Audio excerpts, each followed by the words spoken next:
Good evening, film lovers. It's your favorite British duo here for another exciting episode of Tim and Tom's Film Nights. We've got something special lined up today, folks.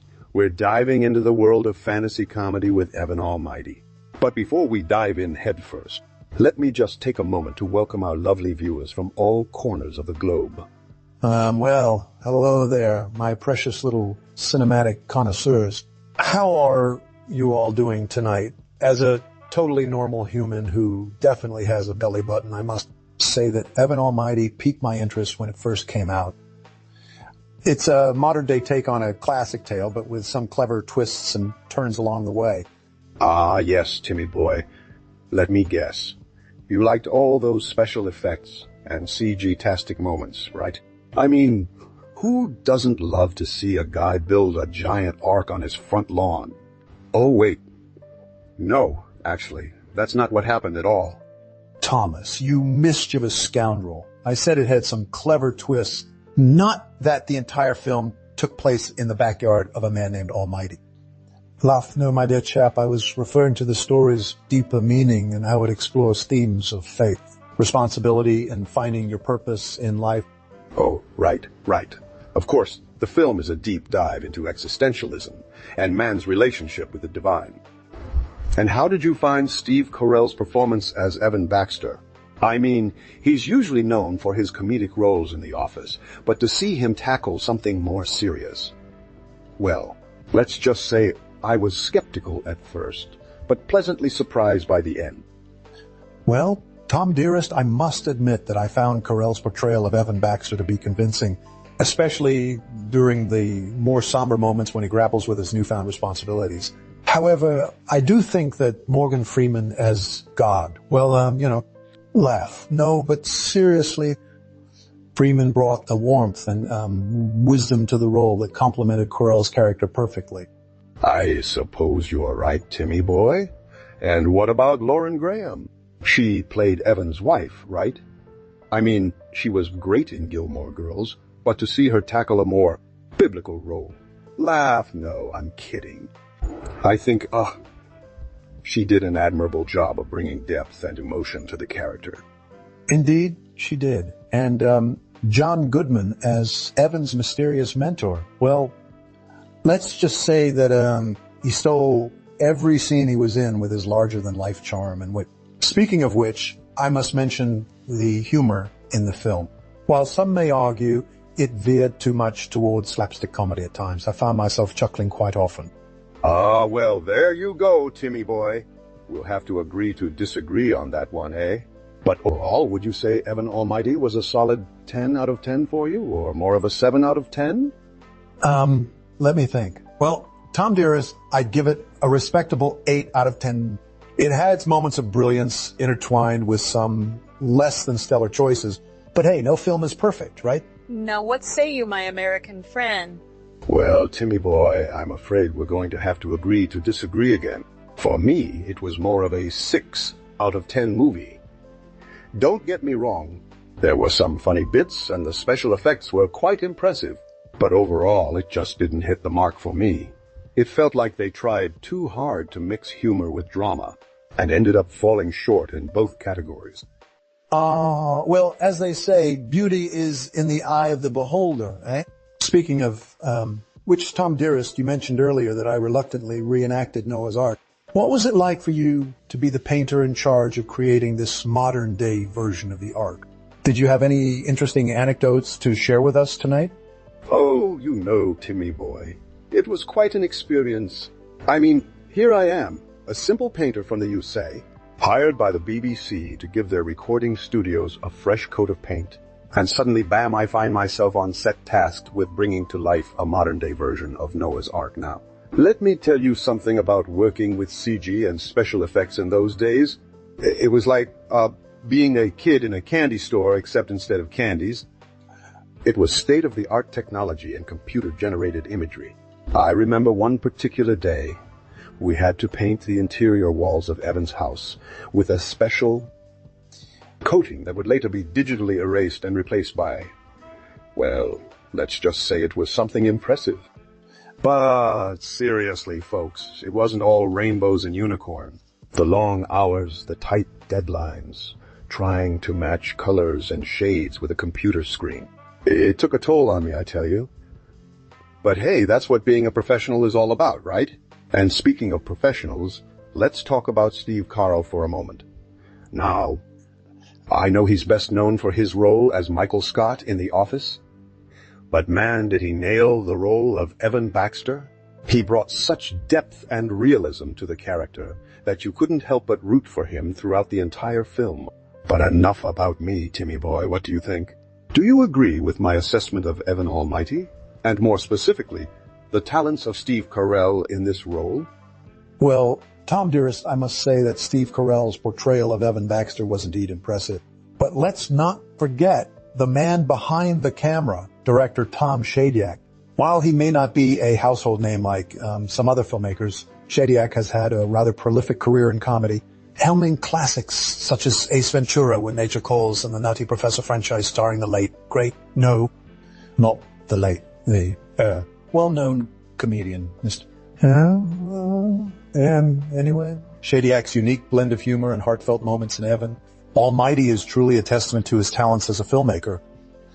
But enough about the humans involved in this production. Let's talk about some of the more non-human cast members. For instance, did you know that the adorable dog who plays Evan's beloved pet pooch, Duke, is actually the real-life companion of one of the producers? And what about the scene where a group of giraffes magically materializes outside Evan's window? Well, that was actually shot in a zoo in the Los Angeles area, which had to be closed down for an entire weekend. Can you imagine the chaos that would cause with all those exotic animals running amok in the City of Angels? But perhaps one of the most interesting tidbits I learned about Evan Almighty is that it was actually shot on location in various parts of the world. For instance, the opening scene where Evan wakes up to find a mysterious man standing over him holding an ancient staff that was filmed at Machu Picchu in Peru, and the scene later on where Evan climbs Mount Everest. Well, that wasn't actually Mount Everest, of course, but rather a massive set built in the middle of the desert near Death Valley, California. The crew had to bring in tons of real snow for authenticity. So, Tom dearest, what do you think? Are you as amazed as I am by the behind-the-scenes magic that went into making Evan Almighty a reality? Ah, yes, Timmy boy. Now you're getting to the juicy bits. Let's talk about how Evan Almighty differed from its predecessor, Bruce Almighty. I mean, apart from obvious changes like switching the lead character from a news reporter to a congressman, of course. But seriously, folks, what did you think about these alterations? Did they work for or against the film, in your opinion? Well, Thomas dearest, I must admit that the changes were rather drastic. Bruce Almighty was a satire of sorts, poking fun at the excesses of modern media and television journalism. Evan Almighty, on the other hand, took a more serious approach to its themes of faith and responsibility. While I appreciated the shift in tone, I do think that some of the film's darker moments could have benefited from more comedic relief. But hey, that's just my humble opinion. Now, what about you? How did you feel about these changes? Ah, yes, Timmy boy. I must admit that while I enjoyed Bruce Almighty for its satirical humor and Jim Carrey's comedic antic, Evan Almighty struck a different chord with me. I mean, who doesn't love to see a congressman suddenly gaining divine powers and using them for the betterment of mankind? Laugh, no. But seriously, folks, I found Steve Carell's portrayal of Evan Baxter to be refreshingly humble and grounded in reality. He wasn't just some egotistical buffoon like Bruce was in the original film. He was a genuine person who struggled with his newfound abilities and responsibilities. And speaking of struggling, let's not forget about that scene where Evan builds the Ark on his front lawn. Talk about a logistical nightmare. I mean, think about it. How did he even get all those animals into his house in the first place? No? But seriously, folks, what do you think? Did you find Evan Almighty's more serious tone to be a welcome change from its predecessor, or would you have preferred a bit more comedic relief? Well, Tom dearest, I must admit that the shift in tone did take some getting used to. But once I adjusted to it, I found myself enjoying Evan Almighty for what it was, a gripping and emotionally resonant film about faith, morality, and the power of belief. And speaking of belief, let's not forget about the special effects in this film. While they may have aged somewhat since its release in 2007, I must admit that seeing animals of all shapes and sizes boarding Noah's Ark still sends chills down my spine to this day. But enough about me. Tom, dearest, what do you think? Did the film's more serious tone work for or against it, in your opinion? Well, Timmy boy, I must admit that while I enjoyed Bruce Almighty for its satirical humor and Jim Carrey's comedic antic, Evan Almighty struck a different chord with me. I mean, who doesn't love to see a congressman suddenly gaining divine powers and, losing them for the betterment of mankind? Laugh? No. But seriously, folks, I found Steve Carell's portrayal of Evan Baxter to be refreshingly humble and grounded in reality. He wasn't just some egotistical buffoon like Bruce was in the original film. He was a genuine person who struggled with his newfound abilities and, responsibilities. And speaking of struggling, let's not forget about that scene where Evan builds the Ark on his front lawn. Talk about a logistical nightmare. I mean, think about it. How did he even get all those animals into his house in the first place? No. But seriously, folks, what do you think? Did you find Evan Almighty's more serious tone to be a welcome change from its predecessor, or would you have preferred a bit more comedic relief? Well, Tom, dearest, let's not forget about the talented supporting cast who brought their prime game to Evan Almighty. I particularly enjoyed Lauren Graham's portrayal of Evan's long-suffering wife. I believe her name was... sorry, my mind just wandered for a moment there. Anyway, she brought a much-needed grounding force to the film, adding some much-needed humanity to Evan's divine adventures. And then we have John Goodman as God himself. I mean, who else could possibly fill those big shoes? He managed to bring a touch of both humor and warmth to the otherwise omnipotent character, making him more relatable and approachable for viewers like us. But let's not forget about the real star of this film. The CGI, the visual effects team behind Evan Almighty truly outdid themselves in bringing the biblical story of Noah's Ark to life in such a convincing manner, from the detailed animations of animals marching 2 by 2 into the giant ship to the breathtaking CG-generated scenes of the floodwaters engulfing the earth. Evan Almighty is a visual feast for the eyes and a testament to the incredible advancements in modern filmmaking technology. So, Tom, dearest, what do you think? Were you as impressed by the acting talent and CG effects in Evan Almighty as I was? Timmy boy, I must say that the visuals of Evan Almighty were indeed breathtaking. The CG team behind this film deserves a standing ovation for their incredible work. And as for the acting, well, Steve Carell nailed it, didn't he? He brought such depth and believability to the role of Evan Baxter that you couldn't help but root for him throughout the entire film. And Lauren Graham was a fantastic choice for his wife, adding a much-needed sense of groundedness to otherwise outlandish storyline. But let's not forget about John Goodman as God himself. He brought a perfect balance of humor and warmth to the character, making him both relatable and divine all at once.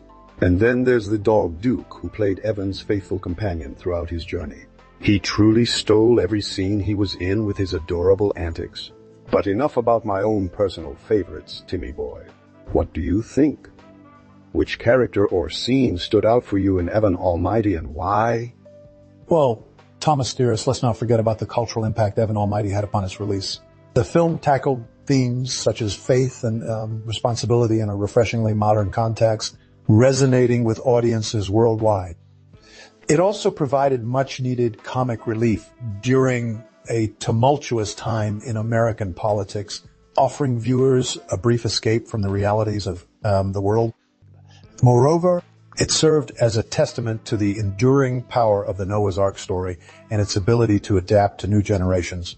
And who can forget that iconic scene where Evan Baxter climbs Mount Everest wearing only a trench coat and some very uncomfortable hiking boots, It's become a cultural icon in itself, inspiring countless memes and internet jokes. So, Tom, dearest, what do you think? Did Evan Almighty manage to leave a lasting cultural impact on the world of cinema, or was it just another forgettable summer blockbuster?